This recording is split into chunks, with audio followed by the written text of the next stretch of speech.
Hello friends, नमस्कार। मैं हूं संजय। इस वीडियो में हम दिसंबर 2022 सीटीईटी एग्जामिनेशन में से कुछ इंग्लिश पेडागोजी क्वेश्चंस को सॉल्व करेंगे।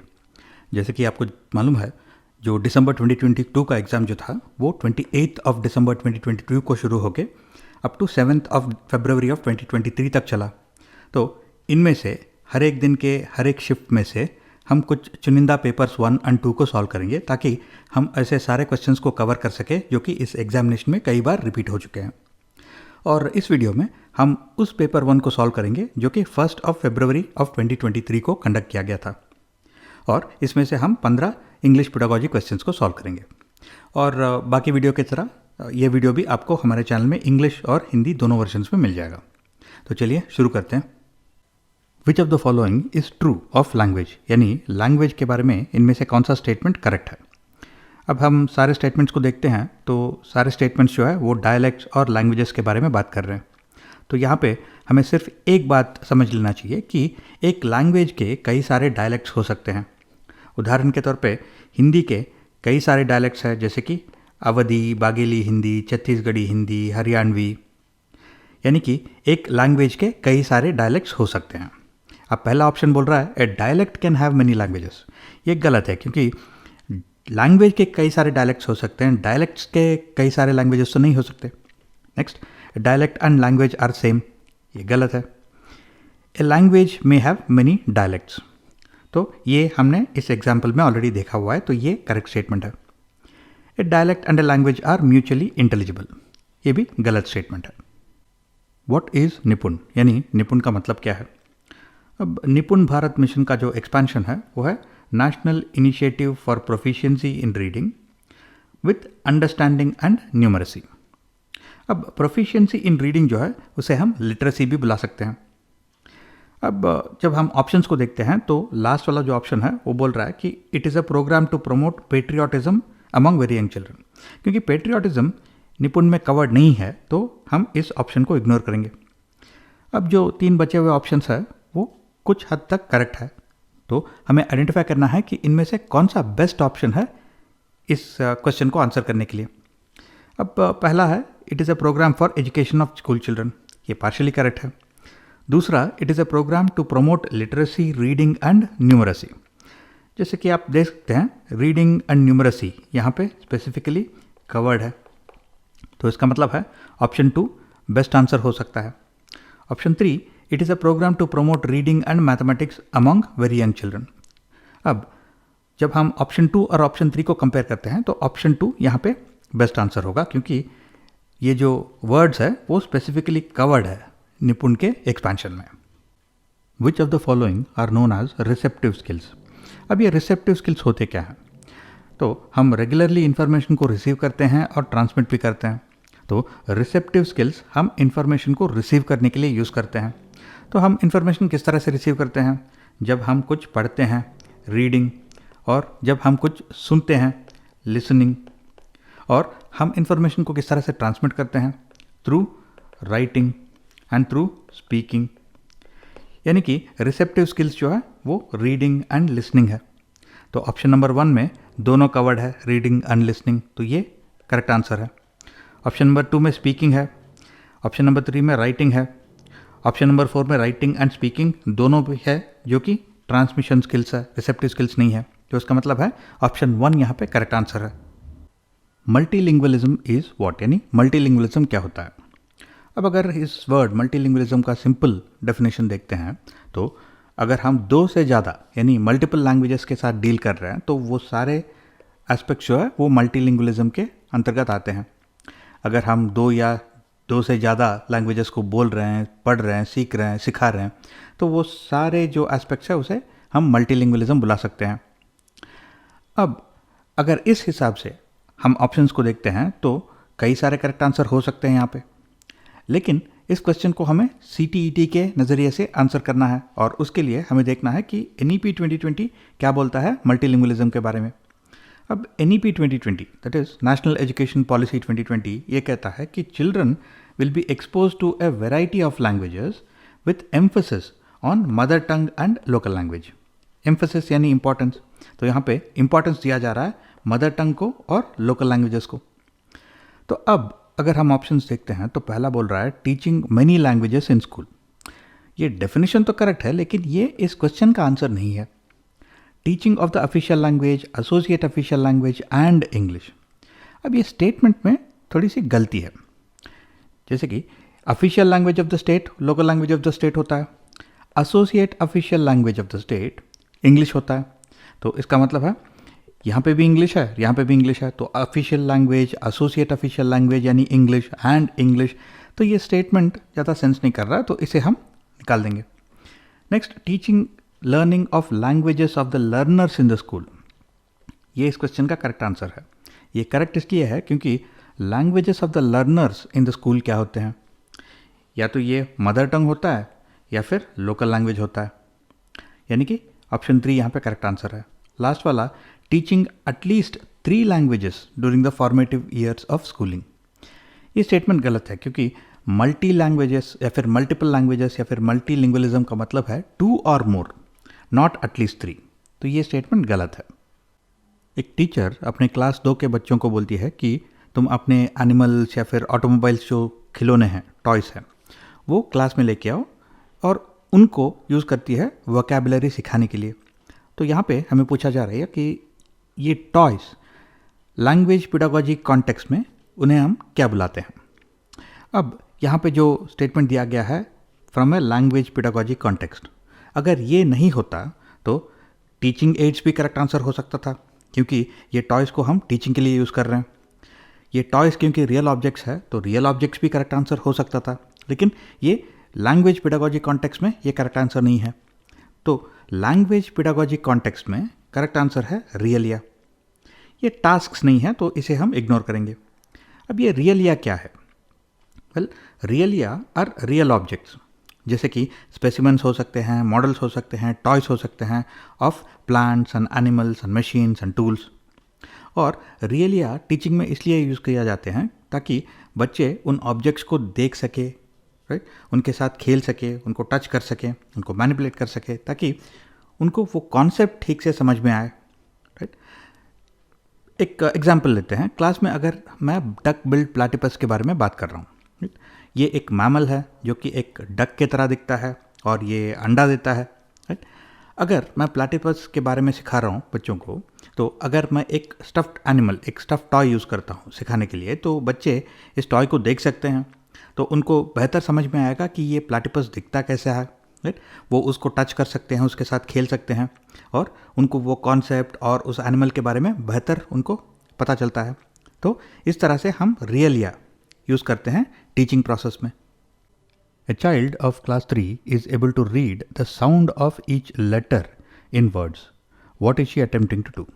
यानी एक क्लास 3 की बच्ची है जो कि कुछ वर्ड्स को पढ़ रही है और वो ये पता करने की कोशिश कर रही है कि वो वर्ड में जो लेटर्स है, जो अल्फ़ाबेट्स है, उनका साउंड क्या होता है। जैसे कि अगर वो ये तीनों वर्ड्स को पढ़ रही है तो उसे ये मालूम है कि अगर वो वर्ड एस से शुरू होता है तो जो साउंड होता है इस लेटर का, वो होता है स, और अगर एस के बाद एच है तो वो दोनों मिलके जो साउंड बनाते हैं वो है श। तो ये हो गया शिप, ये हो गया शॉप। तो ये बच्ची यहाँ पे क्या करने की कोशिश कर रही है? तो करेक्ट आंसर है डीकोडिंग, यानी वो ये देख रही है कि इसमें कौन से लेटर्स है और उस लेटर्स के क्या साउंड होता है, राइट। सो उस प्रोसेस को डीकोडिंग बुलाया जाता है। एक क्लास 1 की टीचर है जो अपने क्लासरूम के दीवारों को इस तरह से बनवाती है, शायद उसके ऊपर बोर्ड चिपकाती है ताकि बच्चे जो है वो वहाँ पे स्क्रिबल कर सके, ड्रॉ कर सके।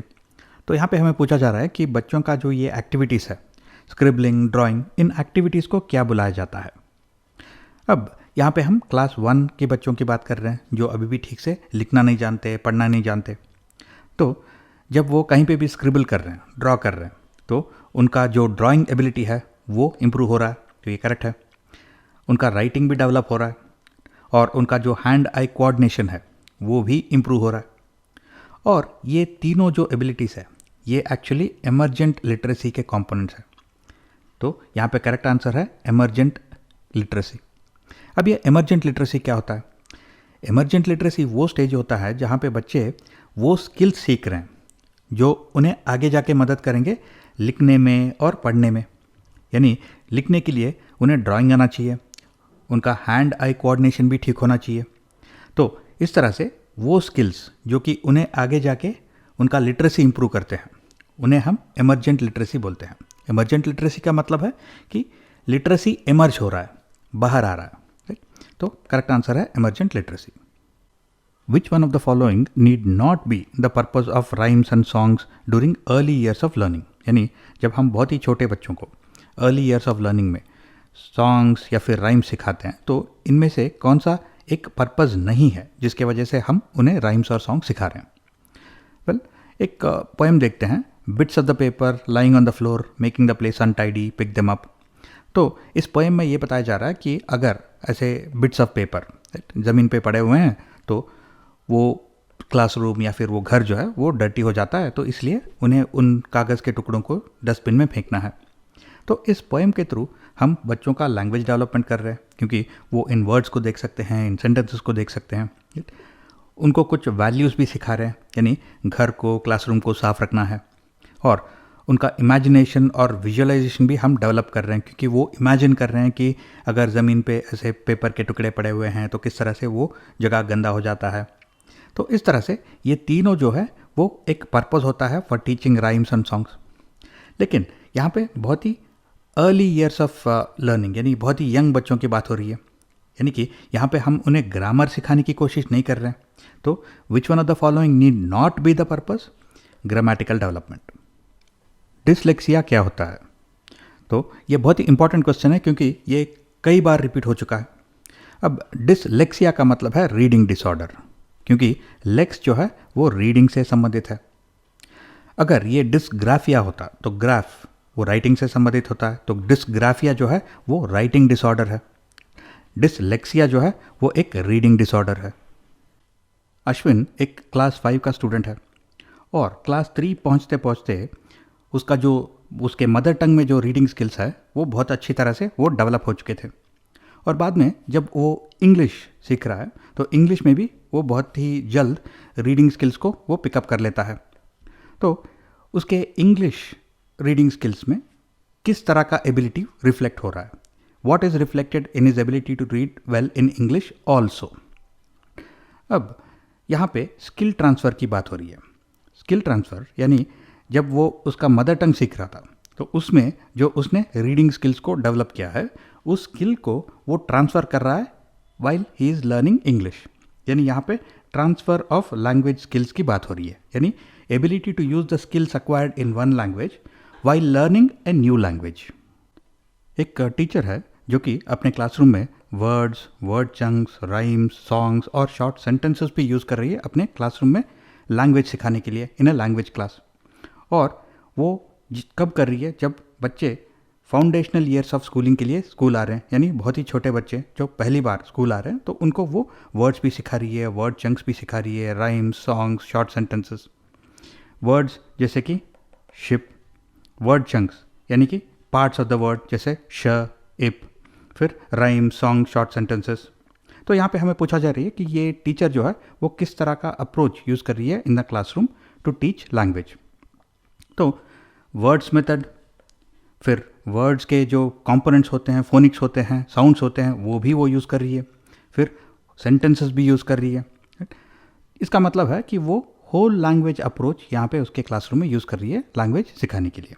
होल लैंग्वेज अप्रोच का मतलब है कि language as a whole entity, यानी all parts of the language, words, words के पार्ट्स या फिर साउंड्स, फिर राइम, सॉन्ग, सेंटेंसेस। तो यहाँ पे वो होल लैंग्वेज अप्रोच यूज़ कर रही है। क्लास 5 के जो स्टूडेंट्स हैं उनके टर्म टेस्ट में ऐसा एक क्वेश्चन दिया जाता है कि complete the following sentences with what you like and what you do not like. तो ये क्वेश्चन को किस तरह से क्लासीफाई किया जा सकता है, ये क्वेश्चंस किस तरह के टाइपोलॉजी में आते हैं? अब कुछ सैम्पल क्वेश्चंस देखते हैं। आई डैश एप्पल्स, आप लिख सकते हैं आई लाइक एप्पल्स। मैं कह सकता हूँ आई डोंट लाइक एप्पल्स। आप बोल सकते हैं कि आई लाइक द पार्क। मैं बोल सकता हूँ I don't like the park. आप बोल सकते हैं आई लाइक प्लेइंग क्रिकेट, और मैं कह सकता हूँ आई लाइक वॉचिंग क्रिकेट। तो इसका मतलब है कि इस तरह के क्वेश्चंस के कोई भी करेक्ट या फिर रॉन्ग आंसर्स नहीं होते। आंसर आप अपने हिसाब से दे सकते हो। तो इस तरह के क्वेश्चंस को ओपन एंडेड क्वेश्चंस कहा जाता है। तो ऑप्शन 4 यहाँ पे करेक्ट आंसर है। ये मल्टीपल चॉइस क्वेश्चंस नहीं है क्योंकि यहाँ पे कोई भी चॉइसेस हमें नहीं दिए गए हैं, और ये शॉर्ट आंसर नहीं है क्योंकि यहाँ पे कोई शॉर्ट आंसर लिखना नहीं है, और ये एक्स्ट्रापोलेटिव क्वेश्चंस भी नहीं है, और ये एक्स्ट्रापोलेटिव क्वेश्चंस के बारे में हम अगले वीडियो में डिस्कस करेंगे। तो यहाँ पे करेक्ट आंसर है ओपन एंडेड क्वेश्चन, क्योंकि इन क्वेश्चंस के कोई भी एक स्पेसिफिक करेक्ट या फिर रॉन्ग आंसर नहीं होता। एक क्लास 4 के टीचर जो है वो अपने स्टूडेंट्स को, लर्नर्स को एक रीडिंग टेक्स्ट देना चाहती है, यानी एक पैराग्राफ जो कि वो पढ़ सकें। तो वो क्या करती है, वो खुद एक पैराग्राफ लिखती है ऑन नेचर। शी क्रिएट्स और राइट्स ऑन हर ओन। अब इस तरह के टेक्स्ट को क्या बुलाया जाता है? अब यहाँ पे ये ऑथेंटिक टेक्स्ट नहीं है क्योंकि उसने कोई ऑथेंटिक सोर्स से ये टेक्स्ट लिया नहीं है, और ये नेचुरल टेक्स्ट नहीं है, एनवायरमेंटल टेक्स्ट भी नहीं है। तो इसका करेक्ट आंसर है कंट्राइव्ड टेक्स्ट। अब ये कंट्राइव्ड टेक्स्ट क्या होता है? सो कंट्राइव्ड का मतलब है प्लान्ड और कैलकुलेटेड। ये स्पॉन्टेनियस या फिर नेचुरल नहीं है, ये प्लान्ड है, कैलकुलेटेड है। तो यहाँ पे टीचर ने क्या किया, उसको एक असाइनमेंट देना था, एक टास्क देना था बच्चों को पढ़ने के लिए। तो उसने प्लान किया कि इस एक्टिविटी के लिए किस तरह का पैराग्राफ वो दे सकती है।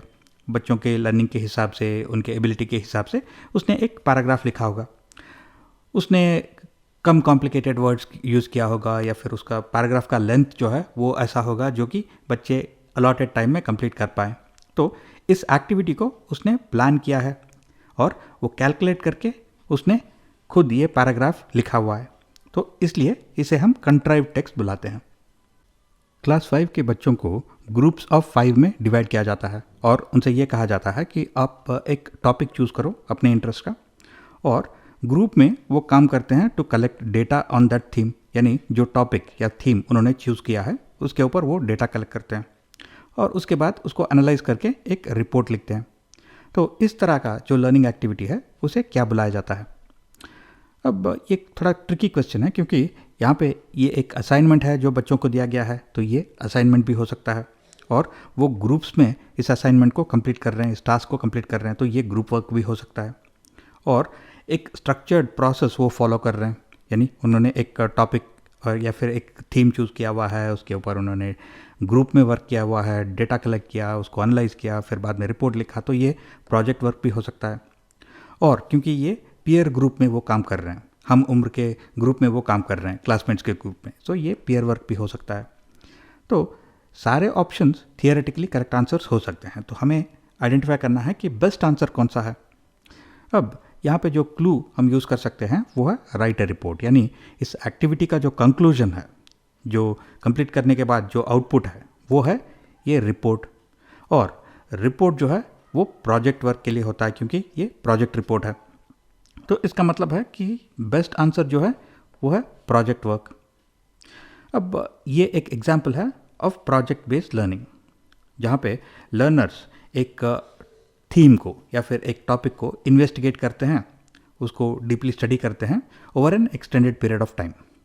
क्योंकि यहाँ पे ग्रुप्स ऑफ 5 में डिवाइड किया गया है और ये काम कर रहे हैं over a period of few hours और maybe a few days, तो ये फटाफट से ये कंप्लीट नहीं कर सकते, इनको थोड़ा टाइम लगेगा। तो रिपोर्ट और टाइम, ये दोनों क्लूज लेके हम आइडेंटिफाई कर सकते हैं कि बेस्ट आंसर जो है वो है प्रोजेक्ट वर्क। यहाँ पे हमें पूछा जा रहा है कि गवर्नमेंट ऑफ इंडिया का ये कौन सा प्रोग्राम है जो कि जिसका एम है promotion of Indian languages among learners in school. अब एक program, overall high level program चल रहा है जो कि एक भारत श्रेष्ठ भारत है, और इस ओवरऑल मेजर प्रोग्राम के अंदर बहुत सारे एक्टिविटीज़ है। क्योंकि एक भारत श्रेष्ठ भारत का जो आइडिया है वो ये है कि सारे बच्चों को एक आइडिया मिल सके कि इंडिया में कितने तरह के कल्चर्स है, और इस प्रोग्राम का एक पार्ट है भाषा संगम। क्योंकि भाषा संगम सिर्फ लैंग्वेजेस पे फोकस करता है, क्योंकि इंडिया में कितने सारे लैंग्वेजेस यूज़ किए जाते हैं, तो बच्चों को एटलीस्ट एक आइडिया होना चाहिए कि कितने सारे लैंग्वेजेस हैं इंडिया में और कहाँ पे ये यूज़ किए जाते हैं। तो ओवरऑल प्रोग्राम जो है वो है एक भारत श्रेष्ठ भारत, और इसके अंदर जो लैंग्वेज के ऊपर फोकस कर रहा है प्रोग्राम वो है भाषा संगम।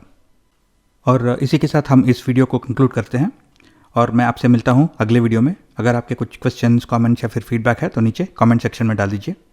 सो see you again. Till then take care, stay safe.